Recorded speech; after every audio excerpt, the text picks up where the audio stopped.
The first five Mishnayot of the seventh chapter deal with essentially abuse or at least a failure to fulfill the obligations of the husband. And the husband has to divorce his wife and give her the ketubah. In other words, give her the value of her divorce money. Then the sixth Mishnah, and this is the Mishnah we're going to look at today, changes tack and looks at failure on the part of the wife to fulfill her part of the marriage. And these failures will result in her being divorced, but without her ketubah. In other words, she's out, she's financially ruined. And the Mishnah begins, these are divorced without their ketubah. And there are two categories. Ha'overet al dat Moshe v'Yehudim. Someone who transgresses the law of Moses or of Jews. Mishnah is then going to ask, well, hang on, what are these things? What is dat Moshe and what is Yehudim, dat Yehudim? Ezehi dat Moshe. What's the law of Moses? And intuitively, I think we're gonna intuitively we can see that these are going to be mitzvot d'oraita. These are going to be Torah obligations. We're talking about dat Moshe. Ezehi dat Moshe. Machilatosh einam usar. So she gives him food which hasn't been tithed. Umsham shato nida, or she has sex with him while being nida. Velo kotsala chala, or she doesn't separate chala. And then the Mishnah then brings a third issue, v'noderet ve'einam mekayemet, or she swears, she makes vows, and she doesn't fulfill them. And of course, and then the Mishnah is now going to ask the Ezehi dat Yudim Yotza v'rosha prua. So she goes out with her head uncovered. V'tova bashuk, and she sows in the marketplace. Umdaberet im kol adam, and speaks with every man. Abba Shaul omer af. Abba Shaul says also one who curses his parents, that is the people who bore him, in his presence. This means this is referring to the husbands. This must be referring to the husband's parents, i.e. her parents-in-law. Rabbi Tarfon omer, af hakolanit. Rabbi Tarfon says also someone who has a loud voice. Ezehi kolanit, who's got a loud voice? Anyone whose voice is heard by her neighbors when she speaks inside her house. And you might think it's someone who shouts. The Talmud actually infers a sexual implication here, but we're not quite sure. We're not quite sure. And the Gemara in Ketubot it comes back and asks some questions about dat Moshe, all based around the idea that these actually are issues that are the domain of the wife. Heichidami, ma'achilatosh eino musar. She gives him food that isn't tithed. Heichidami, idi adam nifrash, ve'im lo yada ma yada. What are the circumstances? If he knows, he should stay away from it, and if he doesn't know, how does he know? In other words, the implication is that he can rely on her. He does rely on her. And then the Gemara brings a possible hypothetical example. She does tell him, and he does rely on her. And then perhaps he checks later for some reason and finds that that's not true.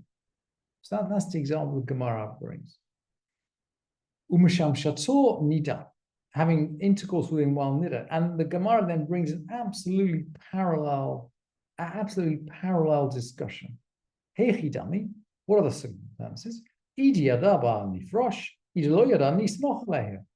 he knew, he should abstain. And if he doesn't know, he should rely on her, because she's responsible. And Rav Kahana said that in the name of Shmuel then derives the fact that it's up to the woman to count the days of her period. And then the Gemara brings an example. It's necessary if she tells him such and such a sage purified the blood for me, and or declared the blood pure, and he went asked, and it was found to be a lie.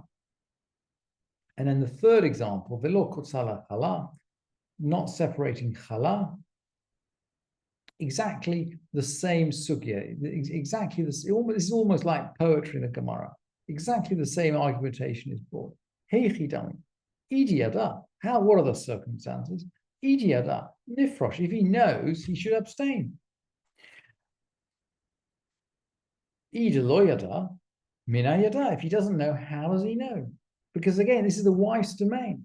This is the wife's domain. And the Gemara brings the same example. She told him that such and such a person took challah for me, and then he went and asked and found it so wrong. And this idea that the woman is essentially, in principle, is trusted on all three of these issues is actually brought up ad extremis earlier on in the Gemara in Ketubot. And we touched on this question before when we're looking at the woman who declares herself to be married and then her husband to be died, and we believe her, or declares herself to be married and then to be divorced, and we believe her. And the question is, what if she declares herself to be niddah and then says no? And Shmuel raises this question before Rav, and it's clear from the parallel sugya in Yerushalmi. This is a discussion between Shmuel and his wife. He wanted to have sex with his wife, and she said no. She said Tmea ani. Ba'amine Shmuel Rav. So Shmuel raised a dilemma before Rav. Amra Tmea ani. She said Tmea ani. This is Shmuel talking about his wife. V'chazra ve'amra Torah ani. And then she went back and said, I'm pure. The next morning she said, no, I'm pure. And of course it's impossible. The two can't be both true. Mahu, what's the halakha? Amarle. Rav said to Shmuel, Af b'zo im natna amatla l'devareha ne'emenet. Even if she brought a rationale for her words, she's believed. And in fact, and in the parallel sugya in the Yerushalmi, she says to him, look, actually, I just didn't feel it I didn't feel like it last night, but now I do. In other words, she gave what seems to be psychologically incredibly rational reason. But in doing so, she's kind of, this discussion between Rav and Shmuel puts the issue of whether she is reliable really on its head. And also, of course, touches on issues of, consent, which we talk about today with great difficulty. Now, Shmuel actually doesn't agree. Tamine arba'im zimne. He learned this from him 40 times. This sounds like Shmuel went back and asked Rav 40 times because he didn't agree. He didn't agree. And even then, Shmuel actually didn't take on this advice himself. It's as though maybe we're touching here on marital discord between Shmuel and his wife, and you can see here we're getting to the essence of what goes on inside a marriage. Shmuel didn't take action with regard to himself. It looks as though